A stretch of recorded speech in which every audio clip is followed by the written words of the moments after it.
5 महीने हो गए थे शुभी और मानव की शादी को। बहुत खुश था नवविवाहित युगल। मानव तो रूप रंग में बस सामान्य ही था, लेकिन शुभी किसी अप्सरा से कम नहीं थी। गौर वर्ण, तीखे नैन नाक्ष, लंबा कद, छरहरी देह यष्टि, मॉडर्न लुक, ऊपर से परिष्कृत रुचि से चयन की गई ड्रेसेज उसकी सुंदरता में पूनम का चांद बन जाती। एक तरफ तो मानव उसको पाकर गर्व से फूला नहीं समाता, दूसरी ओर वह उसके लिए जरूरत से ज्यादा पजेसिव होता जा रहा था। कोई उसकी खूबसूरती की ज्यादा तारीफ कर देता तो कुलबुलाहट सुगबुगाहट होने लगती उसके मन में।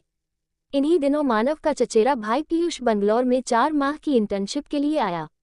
ये लोग यही बंगलौर में थे तो किराए पर रहने की बजाय इन्हीं के पास ठहरने की व्यवस्था हुई। बंगलौर में अपने आत्मीय स्वजन को पाकर पीयूष के साथ साथ मानव और शुचि भी बहुत खुश थे। रौनक हो गई थी घर में। साथ खाते, बैठते, गप्पे मारते, वीकेंड में साथ घूमने जाते। मानव और पीयूष तो साथ ही पले बड़े थे, लेकिन शुभी के साथ उसकी गजब की बॉन्डिंग देखकर हैरान था मानव। वो उससे ज्यादा शुभी का कजिन लगता था। उससे ज्यादा गप्पे उसके साथ मारता, अपनी ऑफिस की बातें शेयर करना, अपनी फेवरेट डिश कह कह कर उससे बनवाना, उसकी खूबसूरती और कुकिंग की तारीफ में कसीदे पढ़ना, भाभी वो कहकर उसके साथ मस्ती करना।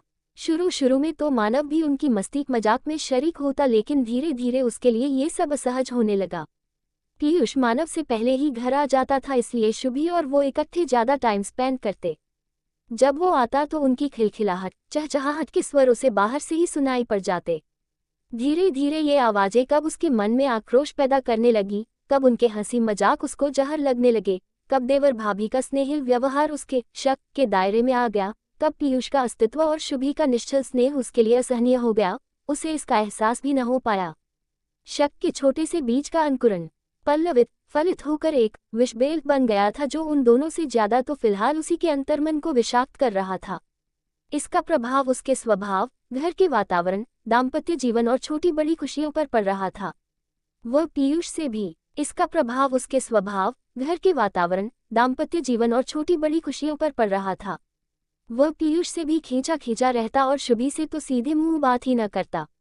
बातों में, आचरण में, तौर तरीकों में उसकी बेरुखी झलकती। छोटी छोटी बातों में खींचता। बाहर घूमने का प्रोग्राम होता तो कोई न कोई अड़चन डाल देता। खाने की टेबल पर भी पहले कितनी हंसी ठहाके गूंजते थे, अब दबे दबे अस्फुट स्वर ही भिन भिनाते। पीयूष और शुभी उसके इस बदले व्यवहार से अचंभित थे, स्तंभित थे, व्यथित थे। उनके मन तो कोई चोर था नहीं जो उन्हें उसके मन के भावों की आशंका होती। वैसे तो मानव ने भी कभी उनको अवांछनीय स्थिति में नहीं देखा था। उसका शक शून्य सर्वथा निराधार था, लेकिन कहते हैं ना कि अहम और वहम दोनों ही दीमक होते हैं रिश्तों के लिए। एक बार लग जाएं तो खोखला करके ही छोड़ते हैं। ऐसे ही दीमक लगती जा रही थी दोनों भाइयों के चिरमधुर रिश्तों पर, पति पत्नी के रूमानी रूहानी एहसासों पर। एक ही बिस्तर पर गजों की दूरियां सिमट आई थीं।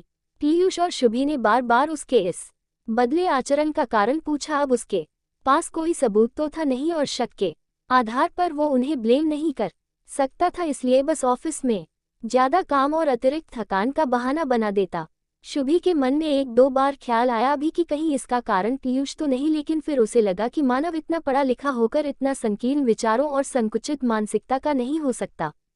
ये सोचकर वो भी ऑफिस की ही टेंशन मानकर मन को बहला लेती, लेकिन ये तो है कि वातावरण बोझिल होता जा रहा था। बोझिलता कम करने के लिए वो जबरदस्ती कहीं घूमने के लिए ले भी चलती तो वो उनसे अलग थलग ही रहता, और फिर जब वो मस्ती करते तो बैठ के कुर्ता, जिससे कि घूमने फिरने का सारा मजा किरकिरा हो जाता। अब पीयूष को लगने लगा था कि शायद भाई की प्राइवेसी उसकी वजह से बाधित हो रही है, हो सकता है उनके खिंचाव का यही कारण हो। यही सोचकर उसने मन ही मन पीजी में शिफ्ट होने का निर्णय लिया। इस वीकेंड में उसने घर जाना था, क्योंकि रक्षाबंधन था और शनिवार रविवार सहित 3 छुट्टियां भी एक साथ आ रही थीं। आकर वो में शिफ्ट हो जाएगा।